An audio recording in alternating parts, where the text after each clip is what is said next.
Mais qu'est-ce que je fais encore là? Mes amis sont morts, mon mari aussi.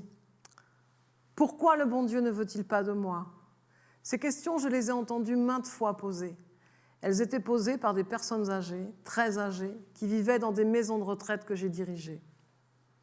Mais que signifiaient ces questions? De la détresse sans doute, de la fatigue aussi, de la fatigue de vivre dans un corps trop usé, avec parfois pour unique projet celui de mourir. Mais ces questions disaient aussi un étonnement, celui d'être encore en vie à un âge aussi avancé. Ces personnes âgées, en fait, se questionnaient sur les raisons de leur si longue, de leur si grande longévité. Les familles, les professionnels aussi s'interrogeaient. Pourquoi nos résidents vivaient-ils de plus en plus vieux? Un jour, en discutant avec une aide-soignante qui me racontait comment, il y a un peu plus de 20 ans, elle animait des ateliers de travaux manuels, de couture, de dessin, de théâtre même, je réalisais que nous hébergions désormais une nouvelle génération de personnes âgées. En effet, au cours de ces dernières décennies, a émergé dans le monde occidental une génération de 80 à 100 ans, et ce, pour la première fois de toute l'histoire de l'humanité. Ceci constitue une incroyable et une indéniable révolution dont très peu de nos concitoyens ont conscience. Mais que s'est-il passé? Y a-t-il eu un gouvernement ou un groupe d'individus qui ont impulsé ce mouvement? Pas vraiment. En fait, ce fut une révolution silencieuse. Après la dernière guerre, la Grande Guerre, il y a eu un certain nombre d'avancées médicales, technologiques, de toutes sortes. Les populations ont pu bénéficier alors d'une alimentation plus saine, plus abondante, plus variée et d'une bien meilleure hygiène de vie. Autant d'éléments qui ont favorisé cet accroissement, cet allongement de la vie dans nos sociétés. Ce que la Société médicale canadienne qualifie de tsunami gris n'est pas sans poser un certain nombre de problèmes, de difficultés. Abordons déjà la question de la définition. Aujourd'hui, on se pose la question, qu'est-ce qu'être vieux? À partir de quand est-on vieux? Nous sommes toujours le vieux de quelqu'un, n'est-ce pas? Il n'y a pas si longtemps, on était vieux quand on partait à la retraite, ou même quand on devenait grands-parents. Désormais, la pyramide des âges compte déjà 2 générations de personnes âgées. L'accompagnement sociétal et familial pose aussi un certain nombre de difficultés. Au plan familial, par exemple, peu de personnes s'étaient imaginées devenir un jour le parent de leurs parents, du fait des handicaps liés à l'âge.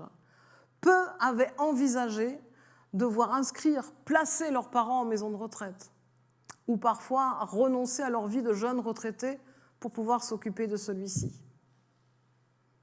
Peu aussi avaient pensé un jour devoir être obligés de vendre la maison des parents pour payer les frais d'accompagnement. Je suis souvent interpellée par des personnes qui s'étonnent, qui sont même choquées qu'on puisse inscrire, placer son parent en maison de retraite. Mais lorsque ce parent a 90 ans, qu'il est vulnérable, qu'il a des troubles cognitifs, qu'il a besoin en permanence d'une surveillance, il est difficile de s'en occuper soi-même, surtout si on a déjà 70 ans, voire plus. Ce tsunami gris pose aussi un certain nombre de problèmes, évidemment, économiques. Si la vieillesse n'est pas une maladie, il n'en reste pas moins que la plupart des personnes très âgées et fragilisées présentent un certain nombre de handicaps et de pathologies qui représentent des coûts indéniables pour nos systèmes d'assurance sociale. Par ailleurs, cet allongement de la vie met, dit-on, en péril la pérennité de nos systèmes de retraite. Mais qu'en sera-t-il dans 30 ans? Dans 30 ans, y aura-t-il de plus en plus de personnes âgées et de plus en plus dégradées et de plus en plus fragilisées?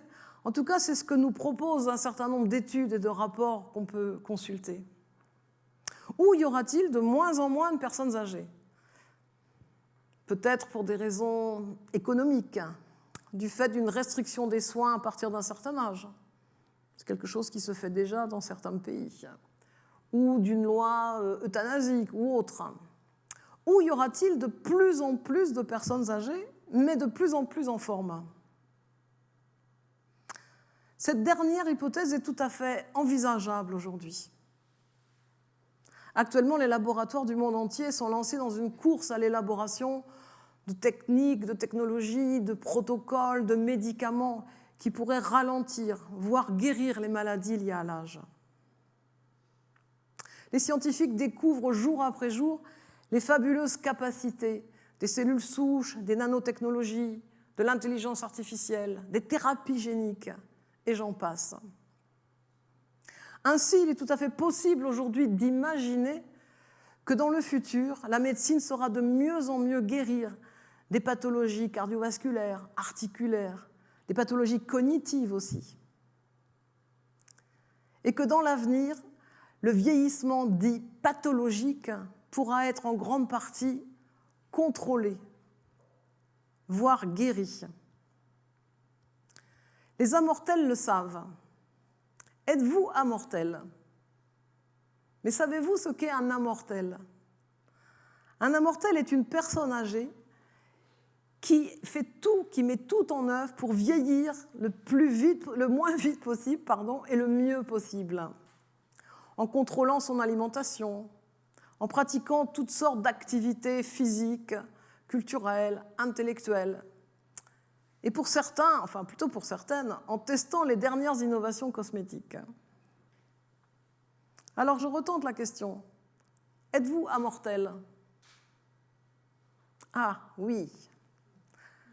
Alors pour vous qui vous sentez concernés, j'ai apporté un petit cadeau. J'ai ici une boîte magique, une boîte de pilules. Si je vous en offre une et que vous en avalez une seule, vous pourrez vivre jusqu'à l'âge de 500 ans. En voulez-vous?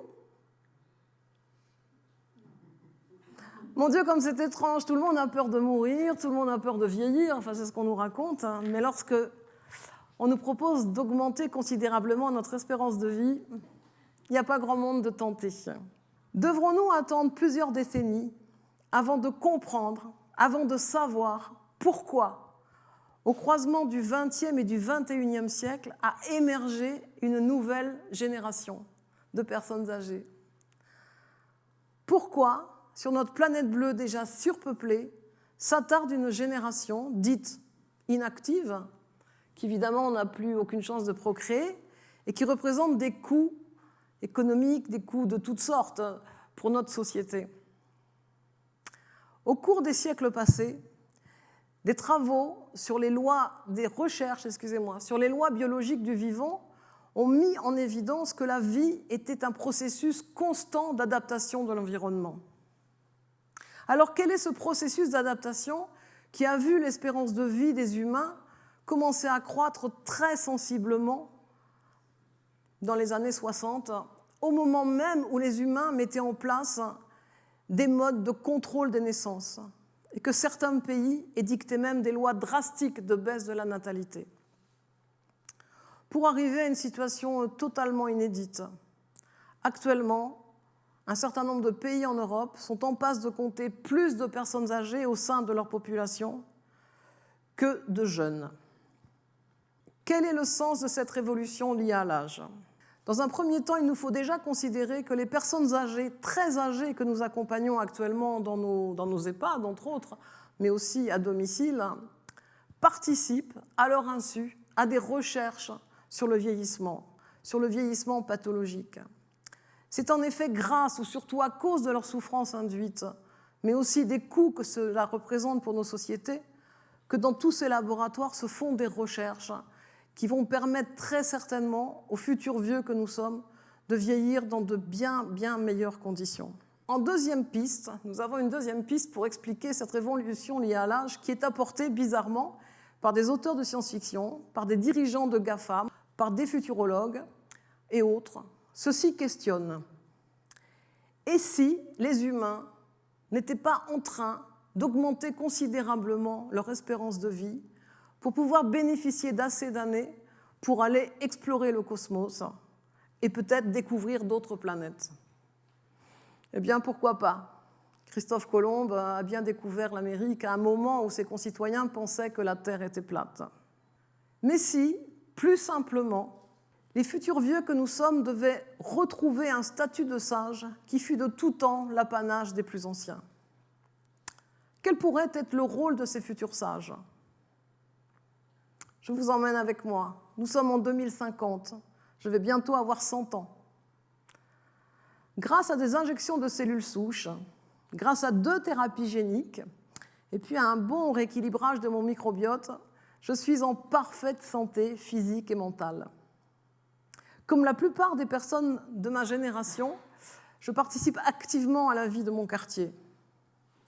J'anime un atelier d'écriture, je m'occupe de la bibliothèque et je fréquente très assidûment le centre de bien-être. Ce centre de bien-être, c'est l'ancienne maison de retraite qui a été restructurée en centre de remise en forme pour des personnes de plus de 80 ans. J'y pratique le yoga, la natation, ça c'est avec mon nouveau copain, et je donne aussi des cours de dessin à des plus petits. Cette vision vous paraît-elle utopique? Actuellement, les humains semblent être arrivés à un moment où se joue l'avenir et l'histoire de l'humanité. Des modèles s'effondrent, des croyances se transforment. Nous sommes face à de si grands défis environnementaux et sociétaux. Dans l'avenir, nos sociétés devront certainement adopter de nouveaux comportements au plan individuel et collectif pour pouvoir assurer la pérennité de la vie humaine sur Terre. Et si, dans le futur, des modes de coopération entre les individus et les hommes devaient prendre le pas sur des modes de compétition si puissants actuellement? Et si les futurs vieux que nous sommes devaient devenir une force d'expérience et de sagesse pour accompagner les plus jeunes générations vers plus de symbiose, plus de bienveillance, plus de respect vis-à-vis du vivant, vers une sobriété heureuse, chère à Pierre Rabhi. Alors, qu'en dites-vous? Et si les vieux étaient l'avenir de l'homme? Ah, attendez, j'ai une autre boîte de pilules. Ce n'est pas les mêmes. Celles-ci permettent de vivre jusqu'à 120 ans, en pleine forme. En voulez-vous?